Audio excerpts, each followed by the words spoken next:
estamos, chicos?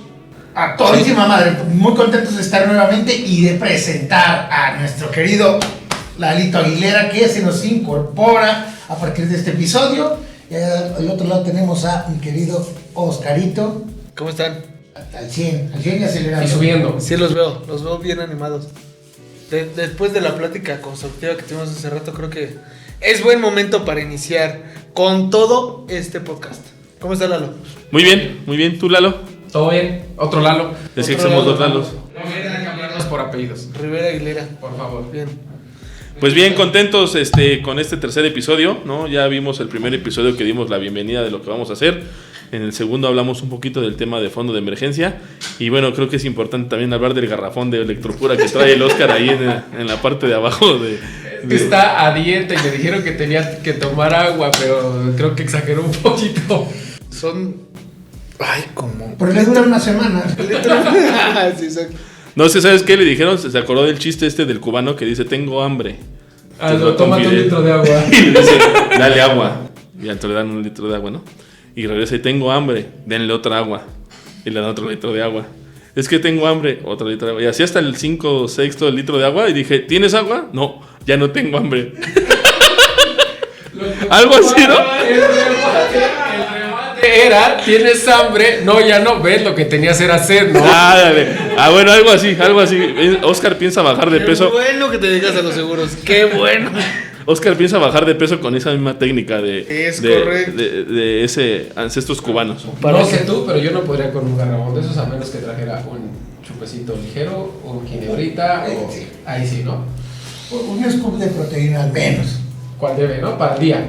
¿Así? Échamelo. Oigan, y ya después de romper un poquito el hielo, queremos platicar con ustedes de un tema muy importante y creo que es vital en este país. Totalmente. Hacer todo el ruido posible en ese sentido. Ha habido también de repente mucha desinformación, mucha gente de repente ahora promueve esto, pero lo promueve de una forma un poquito desviada, sesgada. Entonces el día de hoy vamos a hablar de la importancia, el origen, alternativas y todo con base en el ahorro.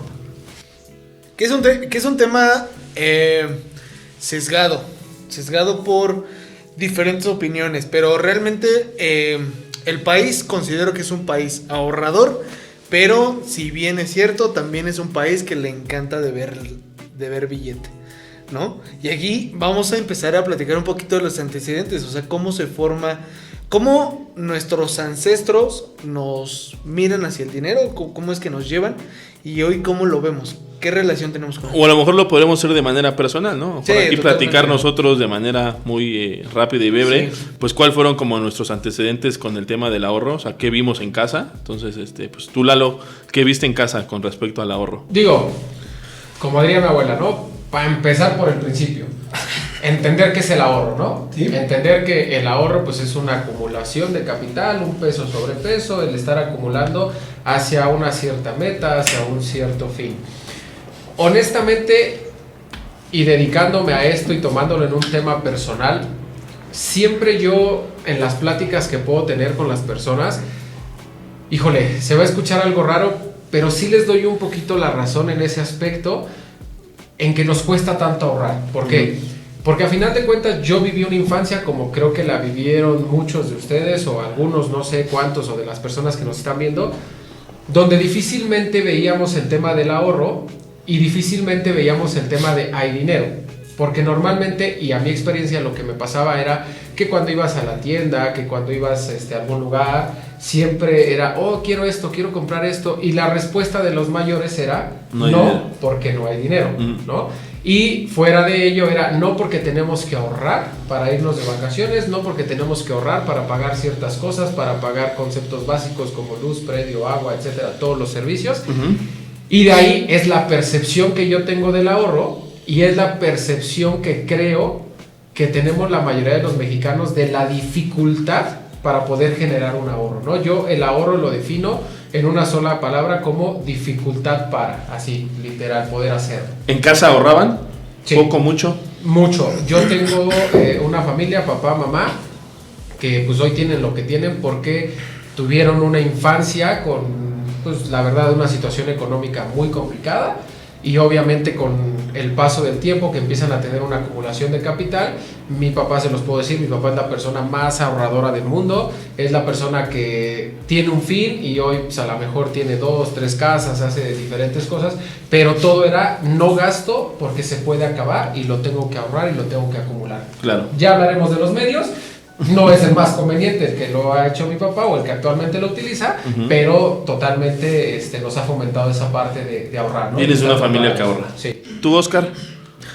Una situación, pues igual, o sea que al final del día buscaban un método para poder conseguir cualquier fin, ¿no? El tener un negocio, el poder hacerse de sus bienes.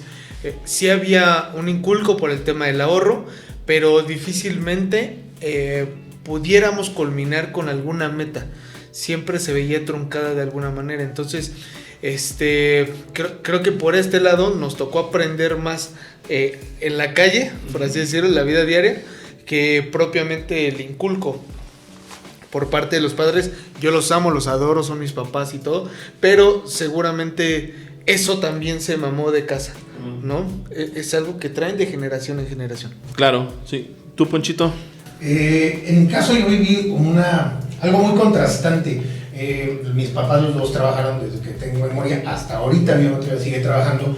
Mi mamá, pues con cierto nivel, y mi papá pues era un nivel igualito, digamos, pero siempre mi papá tuvo la bronca con las tarjetas de crédito. Los dos también vienen de un origen muy complicado, pero mi mamá como que aprendió más a administrar de forma tal que siempre tenía, en el momento que le pidieras, traía dinero en la bolsa, tenía dinero en el banco, tenía alguna cuenta de ahorro, un fondito de inversión, siempre manejaba ese rol hasta comprar de repente centenarios y muy administrada. Y mi papá ganaba considerablemente más, pero no le quedaba nunca ni un peso, las tarjetas a tope. Entonces crecí como que puedo manejar las dos perfectamente yo, ¿verdad? pero la verdad es que no me quiero ver como mi papá a los 70 y tantos. Entonces estoy diciendo más el ejemplo de mi mamá. Me cuesta trabajo porque pues al no tener yo hijos y eso, pues como que todo es para mí, me lo gasto y me lo reviento, claro. Pero también tengo que empezar a pensar en acumular más, porque mi situación en 5 años ya va a ser la de un adulto mayor por las broncas que tengo pues, de cadera y todo eso. Entonces tengo que empezar a agarrar el hábito ya de mi mamá, de chiquitear y todo, y de esa forma ir solventando que de grande voy a tener broncas. Pero tú eres una persona que ahorra, ¿no? Sí, o sea, vamos, tengo mis ahorros, tengo mis mecanismos para ir ahí haciendo apartaditos, y aunque realmente en el día a día no pueda gastar a veces nada, porque me gusta hacer esos apartaditos. Esa parte está claro. Rara.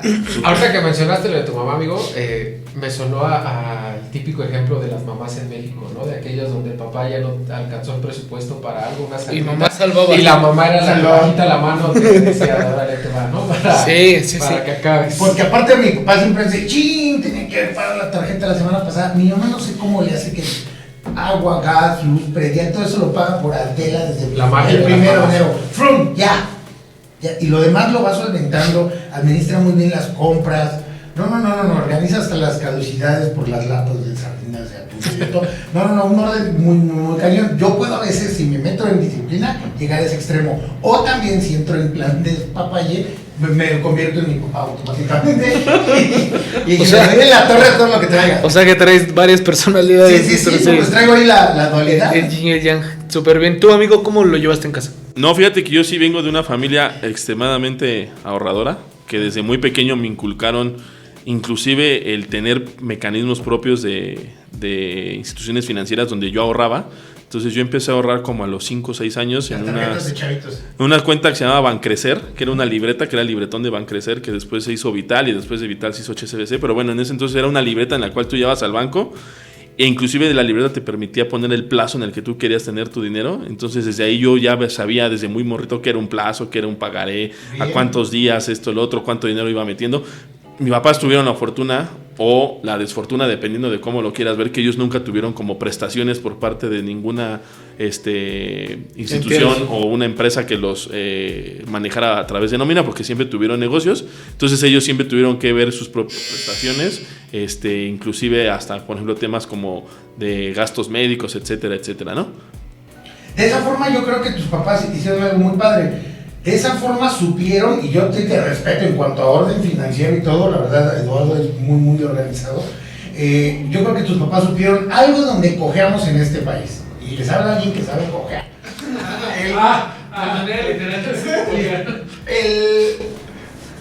El gobierno se ha preocupado más de enseñarnos fechas de batallas que enseñarnos un poquito de educación financiera. Yo creo que al final a nadie nos debió dar algo de la trigonometría, es algo que te... Eso me sonó a Canción de los Fabulosos. Exacto.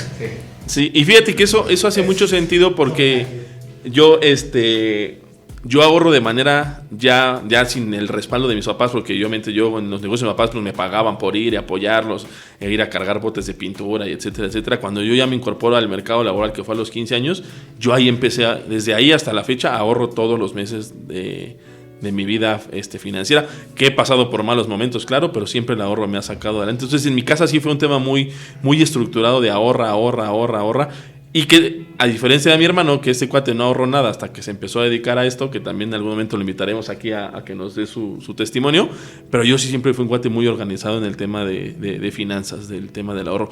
Pero creo que ambos coincidimos ¿qué estudiaste, Oscar? Mercadotecnia. Lalo. Administración de empresas. Poncho. Administración y finanzas economía. Yo estudié Ciencias de la Comunicación. Ambos pasamos por la preparatoria, los cuatro pasamos por secundaria, y creo que los cuatro coincidimos que nunca recibimos un tema didáctico en ninguna de la educación, ni básica, ni media, ni superior. ¿Estamos de acuerdo? Y creo que aquí viene un punto crucial, y yo creo que viene nuestra parte como agentes de seguros, como empleadores de información financiera, pues llegar a estos recintos para poder platicarles y decirles, oye, ¿sabes qué? Esto tienes que hacer con tu dinero desde hoy hacia donde vayas, ¿no? Y empezar desde muy chiquillos.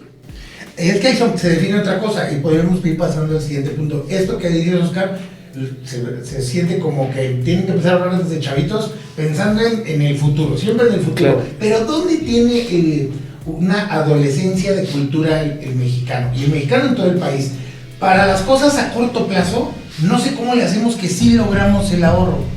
Es muy chistoso, pero si es los 15 años de Carito, se junta y la vaca y se arma la bachana. El compromiso está en corto. Ahora, fíjate, aquí tiene que ver algo con lo que incluso mencionaba Oscar hace un momento. Yo creo firmemente que el mexicano está diseñado para trabajar bajo necesidad. Y para pagar. Y comprobable. Y comprobable. ¿Por qué? Porque como mexicanos, no me dejarán mentir, tú sales a la calle, estás manejando tu coche y pues literal te puedes aventar un round, un tiro con alguien, todo, para palabras, lo que quieras, porque así somos el mexicano, ¿no? Sí. Somos muy conflictivos, esa es la verdad, ¿no?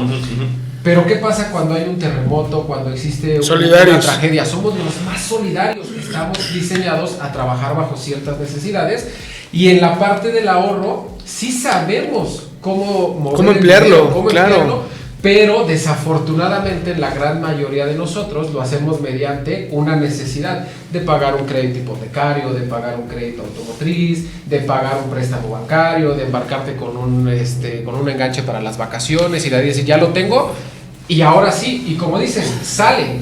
¿Quién no ha visto planear a un familiar o a un amigo una fiesta de 15 años o una boda que dices, oye hermano, yo toda la vida te he visto que pues estás como que dando el peso y todo, ¿y cómo hiciste esta fiesta? No sé, literal la respuesta sale, ¿no? Sí. Dios proveerá. El famoso Dios proveerá. Oye, pero justo rematando ahí lo que dices, que somos un país que también nos encanta deber dinero, no nos damos cuenta que en ese mismo mecanismo de deuda lo podemos trasladar, pero a un mecanismo de ahorro. Pero más que nos encante, porque yo creo que a nadie nos encantan las deudas, tenemos aquí hay que analizar algo con mayor calidad. Okay. Somos un país educado por las televisoras, las netas, siguiendo modelos de vamos a trasfondo, sí, claro. Cuando empiezas a tener tu primera chambita, pues realmente no tenemos el ahorro de a partir de ahorita me cae de madre que voy a ahorrar el 20%, sino que decimos, ya tengo mis recibos de nómina, ya me dieron la tarjeta dorada. Yo empiezo a tener créditos, claro. Ya entras en el sistema y te dan otra tarjeta dorada y con eso tienes acceso a cosas que siempre deseaste en esta educación a través de las telenovelas. Siempre quisiste ser acá Mariana del barrio que llega y la pega, güey. Claro. Y que ya tiene algo, ¿no? Entonces empiezan a pensar siempre quiso ser el del carrito morenito. ¿Cómo se llama? Ah, cabrón. El morenito, el del carrito chiquito. ¿Medio metro? No. el Zamorita. No. No, ¿qué es eso? Los que nos están escuchando saben a quién quiso siempre ser Oscar. Cirilo. Cirilo, claro, güey. Y su papá era Zamorita, su papá sí era Zamorita. No, era Johnny Laboriel. Ah, Johnny Laboriel, claro. Qué poca madre. Entonces, en este ciclo de, pues como aspiracionista, aspiracional, todo el mundo quiere llegar a. Entonces, lo primero que haces es seguir patrones de modelos de conducta, de modas, de tren de mame y todo. Y ya que tienes acceso a las tarjetas, nunca te pones a pensar que ese dinero no es tuyo. Es un dinero que te va a costar sudor y sangre, claro, terminar de pagarlo. Pero en la inmediatez, con esta carencia que tenemos los mexicanos, tenemos hijos de Pedro Infante, de La Conquista, sí, y de Marga López, que romantizar la pobreza. Pero si la logras pegar, demuéstralo, cabrón, para que se vea que claro, tú ya llegaste, que en la calle tú eres el más chingón de los morros de la calle. ¿Y qué crees? Nos ponen la madre. Esa misma filosofía la hemos traído toda la vida, mi hermano. Y te pones a platicar con gente de tu generación y de mi generación, no por decir que estén viejos, ¿verdad? Pero sí hablando en que el presumir o quizá el demostrar que podemos hacerlo es más valioso que incluso tenerlo en la bolsa, ¿sí? ¿No?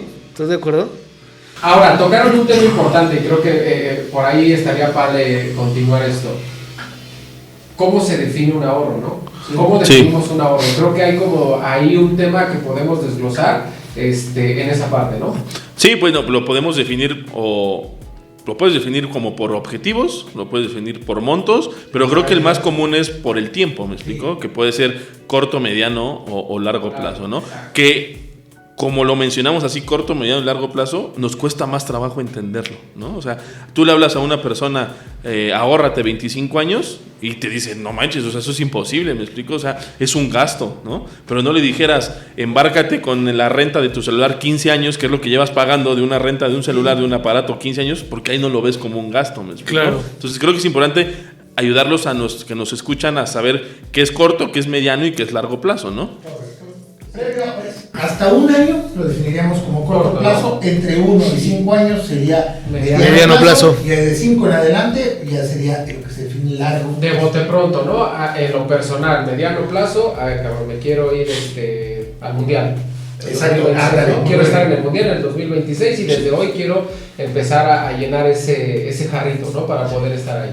Sí. Ahí ya es más difícil que cuando en el corto plazo quieres juntar para viene tu cumpleaños y quieres irte a alguna playa. Somos más cortoplacistas aquí. Sí, no, nos encanta el corto plazo. Ahora, ¿coinciden conmigo que el mediano plazo la gente lo confunde con el corto plazo? O sea, el objetivo que podrían ellos plasmar al mediano por esa necesidad de endeudarse o de tener las cosas rápido, ¿lo definen en el corto? Sí. O sea, por ejemplo, a que decía ahorita algo Poncho, ¿no? O sea, ya te incorporaste al mercado laboral, ya tienes tus primeros recibos de nómina, ya llegó tu primera tarjeta de crédito. Que tu tarjeta de crédito más o menos va a ser, la línea de pago va a ser, bueno, la línea de crédito va a ser como de mes y medio de tus nómina, y al siguiente mes ya traes mes y medio de deuda por encima de lo que estás recibiendo, ¿me explico? Entonces te tardas muchísimo tiempo en generar ese subsanación de la deuda, ¿no? Y si se consigue una segunda, una tercera y una cuarta, se sigue el mismo modelo de forma tal que al año de haber ingresado al mercado laboral, en vez de haber mejorado tu situación, estás peor. Porque sí recibes, pero no es tuyo, güey, ya lo debes al banco. Habrá que ver, sería una muy buena estadística, no sé si consideran, a ver si la podremos encontrar y compartírselas a los que nos escuchan. ¿Qué porcentaje de las personas que se incorporan al mercado laboral, en cuánto tiempo caen en buró de crédito? Sería buenísimo. Y si le metes una variable como la pandemia, después de... Ajá, es correcto. Se incrementa muchísimo. Sí. ¿No? Ahora, mediano plazo, pues yo creo que lo podemos definir que será cambiar de coche, ¿no? Sí. El enganche para un inmueble. Y que ahí viene la mayoría de las telarañas que nos podemos crear los mexicanos, porque digo, por la labor que hacemos nos damos cuenta en el día a día que muchas personas, como bien dices, confunden el mediano con el largo plazo, sí, o el mediano con el corto, y quieren trabajar a 5 años, a lo mejor dar el enganche para un departamento, y quieren juntar $500,000, pero dicen, te pongo en ahorro, no sé, 1,500, 2,000 pesos, ¿no? Ahí es donde empezamos a entrar como en un problema porque dices, ok, no me cuadran las cuentas, ¿no? O sea, sí existen instrumentos, que hablaremos ahorita de ellos, pero entendamos que no hacen maravillas, ¿no? De la noche a la mañana no se puede volver rico una persona. De manera legal, ¿no? Sí, de manera legal, no, sí, se puede a menos que se volver gane la rico. lotería o... Exacto, ¿no? Algo muy fortuito como eso. ¿Y largo plazo? No, largo plazo estamos hablando de 10 años para arriba. Platicar, no sé, de un fondo para el retiro, por ejemplo, o platicar incluso para comprar una casa, no sé, o sea... Yo creo que ya en el largo plazo sería para liquidar la casa que agarraste con el enganche del Claro, mediano claro. plazo. Ahora, ¿están de acuerdo conmigo que corto, mediano y largo plazo no debería de definir o no debería de delimitar más bien una disciplina? O sea, una disciplina. O sea, porque yo soy de los que cree que si tú ganas, ahorras. Si vas a trabajar 45 años, tendrás que ahorrar 45 años, ¿no? No sé si coincidan ustedes conmigo. El debe ser, es el debe ser. Y que deberíamos de tener los tres, ¿estás de acuerdo? Porque corto plazo es una meta, mediano plazo es otra meta y largo plazo es otra completamente diferente. O sea, realmente cada uno de nosotros debería de estar fomentando los tres periodos de ahorro, ¿no? A corto, a mediano y a largo plazo. Y yo creo que aquí nuestra labor principal es como darles ese empuje de poder hacer una estructura con el dinero. Hablábamos de la inmediatez el capítulo anterior. Exacto, ¿Se a ese acuerdan punto un iba a ir. poquito? Hablábamos de la inmediatez. ¿Qué tan bueno será el discurso de la inmediatez cuando ahorita creo que es importante hacerle ver a los que nos escuchan que mientras tú generes ingresos, tienes que ahorrar? ¿No? Porque es como pensar en la inmediatez y en ese tipo de discursos que hay de ahorra 10 años y nunca más vuelvas a pagar un solo peso y con eso que ahorraste 10 años vas a vivir el resto de tu vida. Es como si fueras a comprar la despensa ahorita con la que vas a vivir el resto de tu vida. No te va a alcanzar, es imposible, ¿me explico? Lo mismo sería nosotros. Creo que nuestro propósito, y al menos algo que hemos platicado de lo que hacemos aquí en el podcast, es generar contenidos distintos de una manera disruptiva, pero que generen un mayor nivel de conciencia. Entonces, aquellos que nos escuchan, primera regla es, sí, ahorra largo, mediano y corto plazo, pero también cada que generes un peso, ahorra.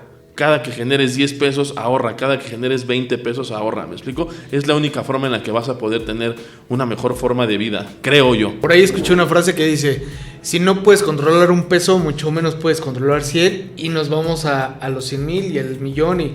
¿Me explico? Primero hay que controlar lo que vas haciendo, o sea. Y que tendríamos que tener bien distribuidos, y ahí entra un poquito, digo, haciendo un comercial, lo que hacemos nosotros en nuestro día a día, poder diversificar dentro de nuestro propio ahorro, Sí. ¿no? ¿En qué aspecto? Sí es bien importante, y eso lo trabajamos nosotros en el día a día, pensar a futuro, ¿no? Pensar en un plan de retiro que te permita, pues, vivir esa última etapa de tu vida de una manera digna. No vivirla, sino vivirla de una manera digna, ¿no? Disfrutarla. Ah, exactamente, pero también es válido y es importante pensar en el presente, ¿estás Sí, de acuerdo? totalmente. Porque estás joven, también quieres viajar, tampoco quiero dejarte sin ir al cine con tus amigos, sin irte a la mejor a cotorrear un fin de semana, sin hacer un viaje. O sea, es importante moverlo, ¿no? Y por ahí, ¿sabes qué? También puede salir algunos de los comentarios, seguramente van a caer. Oye, pero pues con lo que gano no me alcanza ni siquiera para vivir al día a día. ¿Qué le dirías a esa persona? Fíjate, yo alguna vez, y yo creo que de las personas más exitosas financieramente que yo conozco, es un señor que ojalá ya algún día me escuche, y si nos llega a escuchar, es un señor que salió de un pueblito de Hidalgo, Chapantongo, Hidalgo, completamente marginado, padres que no tuvieron una educación financiera nula, granjeros, etcétera, etcétera. Él sale a la ciudad y yo le decía, bueno, pues si usted tuvo todas estas limitantes, ¿no? Inclusive hasta en el lenguaje, en el calzado, en todo eso. Él estudia odontología, ¿no? Y él estudió odontología porque pensó que era algo como muy sencillo y pues nunca se dio cuenta que era una carrera carísima. Entonces le decía, bueno, ¿y cómo lo hizo si aparte viene de pues, una comunidad rural limitada, esto, Y me dijo, hijo, lo único que yo hice fue ahorrar. Si yo ganaba 50 centavos, ahorraba 5 centavos. Si ganaba un peso, ahorraba 10 centavos. Si ganaba 100 pesos, ahorraba 10 pesos. Entonces siempre me propuse ahorrar algo. Entonces, para esas personas que nos escuchan y que dicen, es que a lo mejor yo no podría acceder a un mecanismo más sofisticado, no importa. Pero si ganas 3,000 pesos, ahorra 30 pesos, 40 pesos, 50. Hazte el propósito, porque también es bien cierto, y los que estamos aquí lo sabemos, entre más ganas, más gastas. ¿Estamos de acuerdo? Totalmente. Entonces creo que el mecanismo interesante o ideal sería, no importa si tus posibilidades económicas no te dan para alcanzar un mecanismo más sofisticado con otros tipos de características que ahorita platicaremos, pero lo que sí vamos a desarrollar en ti es esta intención y esta disciplina de querer ahorrar. Eso sí lo podemos hacer. Y lo cual comprueba, si me lo permiten, una hipótesis, una teoría, como lo quieran llamar, que dice que no eres culpable de cómo llegas a este mundo, pero si eres 100% responsable de cómo te vas a él, ¿no? Sí, ahora, si tú haces esta disciplina, cuando tengas un capital acumulado a través de esta disciplina, ya podrás ingresar a un mecanismo más sofisticado. Pero si nunca empiezas con el mínimo indispensable, pues siempre vas a vivir en el abajo del colchón, ¿no? Entonces, aquí viene el primer consejo y quiero que todos lo podamos platicar. ¿Cuál sería la básica? La más básica para poder iniciar a hacer esto? Alcancía, llamémosle bajo el colchón o alcancía. Sí, entonces vamos a hablar de dónde podemos ahorrar, ¿no? Bien, Entonces, ya hablamos un poquito de qué es, de dónde proviene, un poquito de la historia y de por qué los mexicanos pensamos como pensamos, a lo mejor, cómo estamos diseñados, cómo estamos educados, desafortunadamente. O afortunadamente, o sea, también puede ser a percepción, amigo. Sí, claro. ¿No? Yo honestamente diría, lo hablaban hace rato rapidísimo, ¿no? Del tema de educación. Para mí, temas financieros, de finanzas personales y temas de primeros auxilios, por ejemplo, tendrían básicos, que ser tronco común en la escuela. Inclusive hasta yo creo que por la inseguridad, a lo mejor temas hoy de defensa personal o cosas así, ¿no? Pero bueno, ya será entrar en otro rollo, ¿no? Pero sí, la neta sí. Pero bueno, vamos a hablar de dónde podemos ahorrar, ¿les parece? Si decimos 8, 2 cada uno de los que estamos aquí y tratar de explicar un poquito para que le digamos a las personas dónde podemos ahorrar, ¿no? ¿Quién empieza? Empieza. ¿Tú? Banco, por ejemplo, banco. Yo fui muy cercano al tema del banco desde muy pequeño y bueno, sabemos que podemos ahorrar en los bancos. También hay que entender el papel que tiene el banco, ¿no? Que el banco, si nosotros somos realmente honestos, como usuarios del banco, el banco no es un lugar para ahorrar, pero existen mecanismos dentro del banco donde podemos ahorrar si lo queremos ver así, ¿vale? Y explícanos también un pedacito del por qué no es un mecanismo de ahorro. Sí, ahorita platicamos eso, ¿no? Pero bueno, en el banco tenemos una cuenta corriente, ¿no? Que es donde podemos ahorrar, que es donde pues yo puedo ir a depositar mi dinero y tener mi dinero a la vista y si y si mañana tengo una emergencia voy al cajero, saco 2,000 pesos y resuelvo el tema, ¿no? Pero sabemos que ese dinero pues tiene una depreciación natural, tiene una devaluación natural porque no tiene una evolución y no tiene un seguimiento de algún mecanismo que lo pueda soportar por debajo, ¿no? Tenemos pagarés bancarios, que los pagarés pueden ser 7, 14, 28, 90, 180 días o 360 días, ¿vale? Que ahí el dinero entra a un fondo en el cual se invierte a través de instrumentos de deuda gubernamental. Sabemos desde el día 1 cuánto es lo que vamos a recibir, luego menos la retención, y sabemos cuánto es el dinero que nos entregarían adicionales por el capital que invertimos, pero 0% de disponibilidad. No hay disponibilidad alguna. Si tú tienes una emergencia y metes tu dinero a un pagaré a 365 días y en el día 147 tienes una emergencia porque se está saliendo el riñón, no hay forma alguna de que saques dinero, ¿vale? Es un buen mecanismo, sí, ¿no? Dependerá del horizonte de inversión y del mecanismo y del compromiso que las personas tengan, ¿no? Y también dentro de los bancos, pues tenemos pequeños fondos de inversión, ¿no? Que ese le tocará ahorita platicar, yo creo que a Ponchito, del tema de fondos de inversión, pero bueno, son mecanismos que algunos cotizan o reparan índices bursátiles que tendrán un poco ya mayor de rentabilidad, pero también son más expuestos al riesgo y la gente normalmente no le entra mucho a eso porque también por desconocimiento o por lo que dice Lalo, pues el cuscús, ¿no? La falta de información. Sí, y el banco pues existe para todos, ¿no? ¿Y por qué no somos, honestamente, y por qué el banco no es un lugar para ahorrar? Pues si tú vas al banco con $1,000,000 hoy en día, como está la tasa de interés a 365 días, pues te dan el 10%, ¿no? Menos retenciones, pues por ahí te quedará un 9, vamos a ponerle cerrado. Pero si agarras una tarjeta de crédito, te hace una tasa del 60, ¿no? Entonces hay que entender que al banco le interesas como deudor, no como inversionista, y por eso las inversiones en México son tan limitadas y tanta gente busca o deja de tener su dinero en el banco porque dice, oye, lo tengo ahí parado y no me da absolutamente nada, ¿no? Pero bueno, al menos son mecanismos de cierta manera seguros, que tampoco son que sean 100% seguros. Hemos escuchado historias de terror donde vacían las cuentas bancarias, pero bueno, es poco más seguro que tenerlo abajo del colchón, ¿no? Vamos a hablar de uno informal. ¿Qué te parece? Alcancías, medios informales. Sí. Ok. ¿Qué se pudiera hacer como el primero para poder enseñarle a los niños a poder empezar a acumular dinero? Sí, una alcancía. Debe ser. Debe ser. Sí, tienes razón. Tema... Ya no es lujo, es necesidad. Sí, justo. Exacto. Englobamos en esta parte, digo, a lo mejor vamos a poner el título de alcancías, pero aquí englobamos una alcancía debajo del colchón, como decía, un calcetín, en las chamarras en el closet, en los zapatos, etcétera. Y aquí platicábamos un poquito de la historia que trae cada uno de nosotros con el tema del ahorro, ¿no? Aquí sí ya me toca quemar a mi papá. Es el método que ha utilizado toda su vida y pues nunca voy a decir dónde vive mi papá, por supuesto, pero no saben el terror que es para mi papá quererse ir de vacaciones porque sabe que tiene todo su dinero ahí, ¿no? Entonces a veces es, oye papá, vete de vacaciones, esto, no, tengo que cuidar la casa, no le hallamos esa parte, ¿no? Pero bueno, estos métodos son los primeros que nos enseñan desde niños, ¿no? Sí. Y por algo, digo, no es cuestión de, no tiene mucha ciencia, es más, si lo ves hasta de manera cultural, te pongo un ejemplo.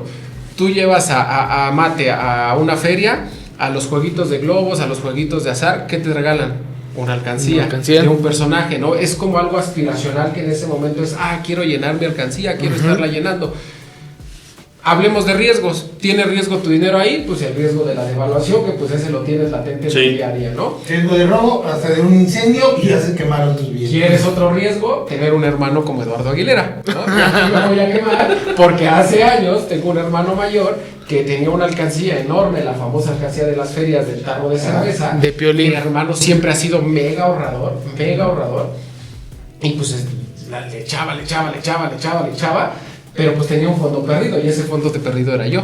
Porque esa alcancía casualmente se rompió, la selló él con cinta como pudo, pero pues él cada que le echaba, pues de repente era como que llegaba el hermano y sacaba para el fondo. Entonces, estos métodos, ese es el riesgo, ¿no? A final de cuentas te comes el más importante y digo, siendo serios, el tema de la inflación, la devaluación de tu dinero, que al tenerlo ahí, pues aunque sigas teniendo 100 pesos, pues vas a tener al final del año te vale para menos, ¿no? Tu poder adquisitivo se pierde de una manera brutal, ¿no? Y por eso es que puedes pasarte toda una vida ahorrando bajo este método y cuando realmente lo quieres sacar e ir a comprar un vehículo o ir a comprar una casa, ya no te va a alcanzar, por supuesto, para ello, ¿no? ¿Y a quién le echas la culpa? Cuando no te alcanza. Pues a la Aguilera porque estuvo robando. A la Aguilera porque le sacaba el... Ese es el primero.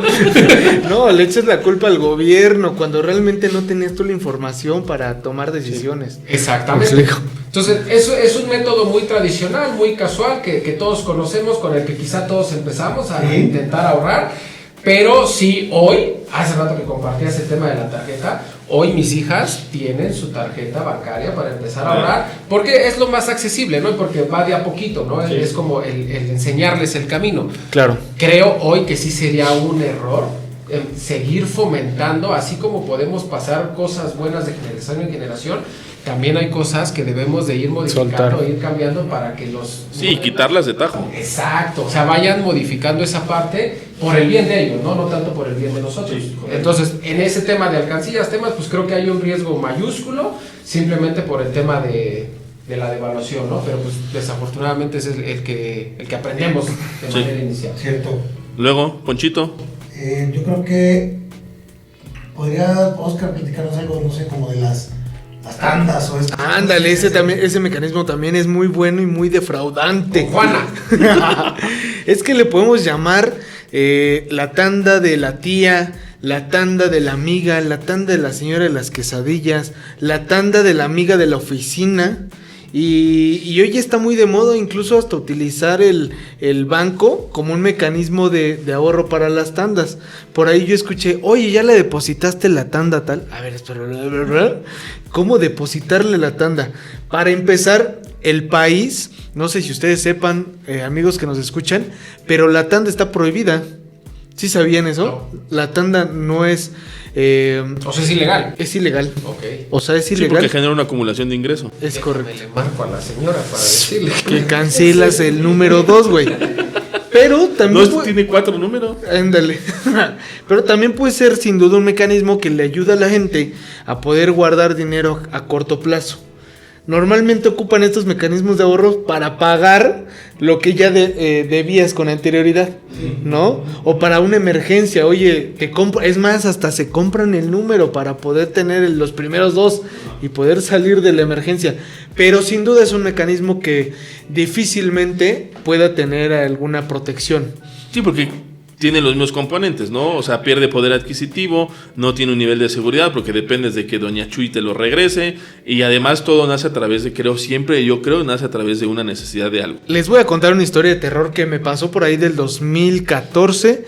Yo tendría 22 años aproximadamente y resulta ser que mi mamá estaba haciendo su tanda porque necesitaba pagar una situación, ¿no? Pero la tanda era grande.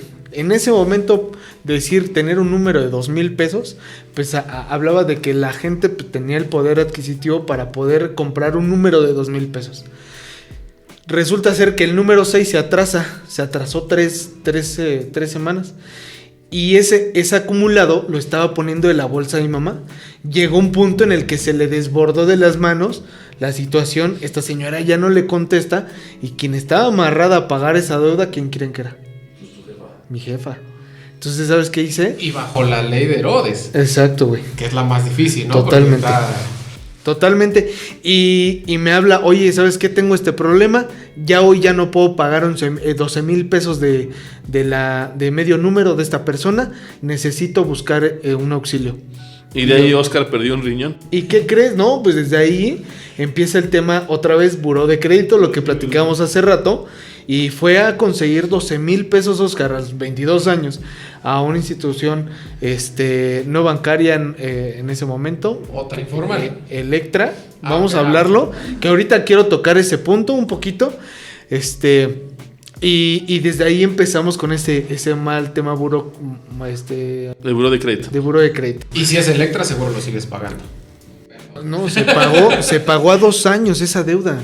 O sea, imagínate, entonces hoy ya que veo el mecanismo, digo, ay cabrón, o sea, tú pagaste el 300% por una deuda de 12,000 pesos. No nos damos cuenta de lo que estamos haciendo hasta que hacemos cuentas y, ay cabrón, ya pagué 36.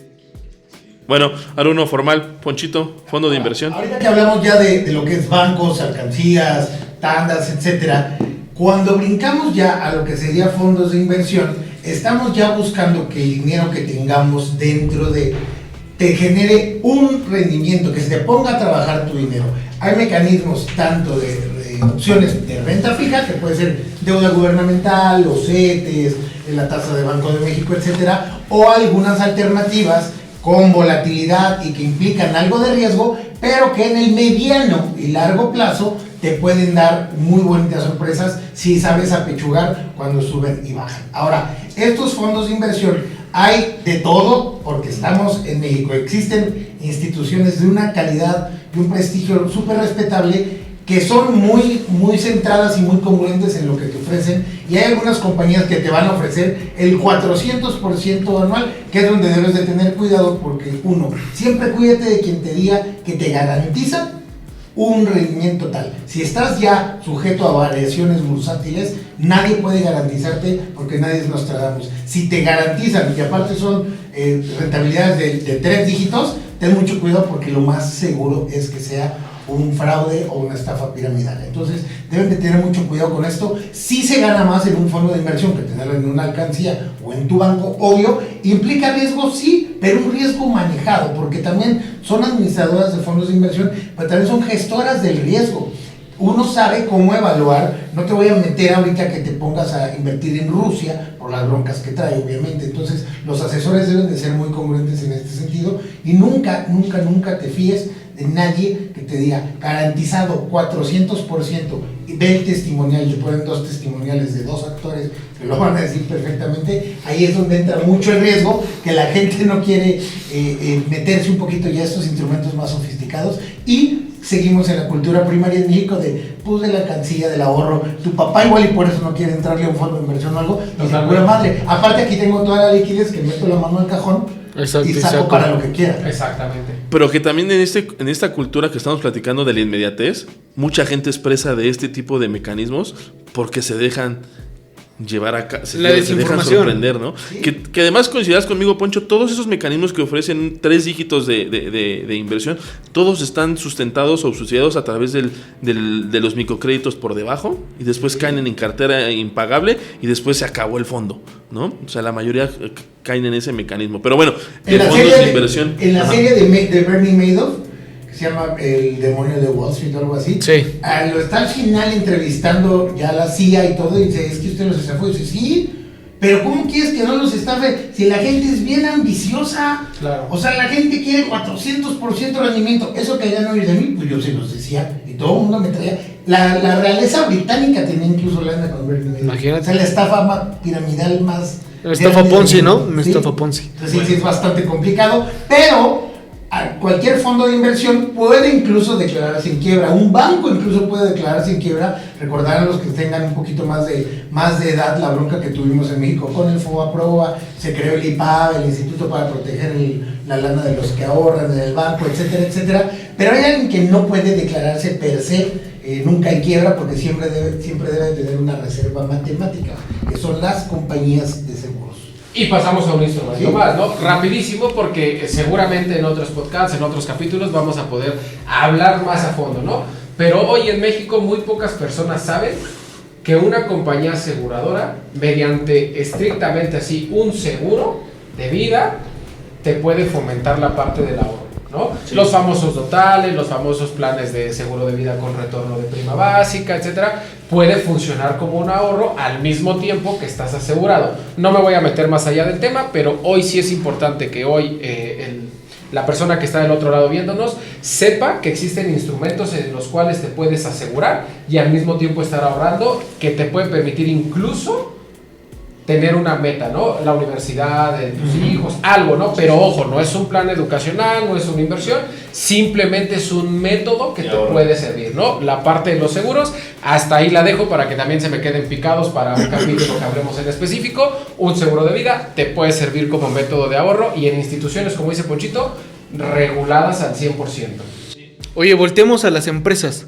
Cuando llegas a una empresa y te empieza a dar prestaciones, una de ellas es la caja de ahorro, ¿no, Lalo? Caja de ahorro, fondo de ahorro, ¿no? O sea que muchos de de nuestros clientes, o al menos de mis clientes, utilizan esos mecanismos de ahorro, pero para una postergación de algo que quieren pagar al final del año, o de algo que se endeudaron en el tiempo, o con eso quieren dar el enganche para algo. Y si es un fondo de retiro, pues es complicado, me explico, porque como bien lo dices, Oscar, pues es una prestación, ¿no? O sea, son situaciones que la compañía nos presta el tiempo que la compañía no lo quiera dar, ¿no? O sea, no son malas, o sea, porque creo que normalmente la gran mayoría traen un buen respaldo, tienen una buena rentabilidad, una parte la pone el trabajador, otra parte la pone la empresa, etcétera, etcétera. Dependerá también de hasta qué nivel, cuánto es lo que le puedas poner, también tienen un tope, o sea, no creo que sean mecanismos malos, pero tienen la peculiaridad de que son prestaciones, ¿no? Y entonces, al ser prestaciones, en cualquier momento la compañía te las puede quitar, y entonces esa mala disciplina de ahorro que no fomentaste por decisión propia, sino la fomentaste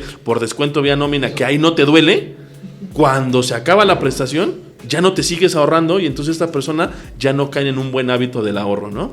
Totalmente. Esa es otra importante, ¿no? Totalmente. Y fiar no solamente de esa caja de ahorro prestada, es también como darte la condena a que el día de mañana pues no hayas hecho más. Sí. ¿No? Sí, Porque por ahí me he encontrado a clientes, prospectos, que, güey, ya tengo esto, ¿para qué quiero más? Lo amigo, esto es prestado y en cualquier momento te lo pueden quitar y te dicen, aquí está tu lana y lo poco que has juntado y listo, ahí se acaba. Pero, ¿qué va el que tengas un mecanismo de ahorro formal creado por ti? O sea, creado bajo tus expectativas. Sí, y hablando de algo creado por ti, que mucha gente ahorra, pero que no es de él, pues el tema del Afore, ¿no? Totalmente. Y es un tema particular que también va a llevar su propio podcast. Espero que lo podamos hablar en algún momento. Déjalos picados. Sí, pero sí, que está, sí, sepan, claro, claro. Es un mecanismo de ahorro que se creó porque a falta de educación financiera en el país, se crea este fondo para que nosotros nos hagamos cargo de nuestro retiro. Pero sin duda no es como la mejor estrategia que podamos utilizar hoy en día para poder alcanzar una meta o para poder disfrutar de nuestra vejez, ¿no? Sí. Pero sin duda también es un mecanismo un poco rígido, nada flexible, pero ya en su momento vamos a platicar de ese tema. También existe. Sí, siempre ha existido. Entonces, pues creo que ya dimos algunos tips, ¿no? Ya dimos algunos mecanismos, dimos qué es el ahorro, platicamos del tema cultural, platicamos del mediano o largo plazo, dimos algunas opciones donde la gente puede ahorrar, y creo que podemos ir redondeando y podemos ir cerrando el A tema. lo mejor una conclusión cada quien, ¿no? Cortita, concisa sobre lo que vimos el día de hoy para las personas que nos ven, ¿no? Ok. Yo diría, déjate guiar, desaprende, y si encuentras hoy un asesor que te pueda orientar de manera efectiva, toma la asesoría. Normalmente estos asesores no te cobran nada y es el mejor inicio para que tú puedas tomar mejores decisiones. Bueno, yo muy concreto. Hablamos hoy del ahorro, hablamos de métodos y hablamos de formas de ahorrar. Yo solamente te diría, ahorro, oblígate, punto, oblígate a hacerlo. En mi caso yo les recomendaría que la parte del ahorro la hagan buscando que sea un ahorro diagonal inversión, que sea un ahorro de acumulación, pero que te vaya generando un rendimiento, buscando siempre tener una compañía de confianza, de prestigio, que esté regulada, y que mejor que ese fondo de inversión en donde tengas tu lana sea a su vez administrado por una operadora de fondos de primer nivel. En este caso tenemos el mejor ejemplo que se me ocurre. Allianz, como compañía de seguros, también administra fondos, pero también utiliza los ETFs de BlackRock. Estamos hablando que la compañía en administración de fondos número 3, en comunión con la administradora número 1 de todo el planeta, están velando por tu dinero. Entonces, no es comercial, pero es un claro ejemplo de cómo deben de cuidar, porque después por eso se han perdido fortunas por ir a un supermercado y ahí te contratan una empresita que es un kiosquito nada más, vuelves a ir y ya no están. Ahí es donde se pierden fortunas, pues por la ambición desmedida. Y yo les diría, no se dejen impresionar, no se dejen engañar. Es mejor empezar con algo de algo a querer empezar con algo de todo, porque eso nunca va a llegar. Entonces, ahorren, así como se bañan, se lavan los dientes, se peinan, comen, se asean, hacen su cama, también deben de tener un mecanismo disciplinado de ahorro y que sea un hábito para con ustedes, ¿no? Sí, claro, que sea un nuevo hábito para tu vida. Así de fácil y de sencillo. Nos despedimos, chavos. Nos vemos la siguiente semana con otra emisión de nuestro podcast Viviendo entre Seguros. Está muy chingón, muy interesante. Muchas gracias. Gracias, chicos. Cuídense mucho. Pórtense bien, mal, lo que sea, pero no descuiden el ahorro. Exactamente.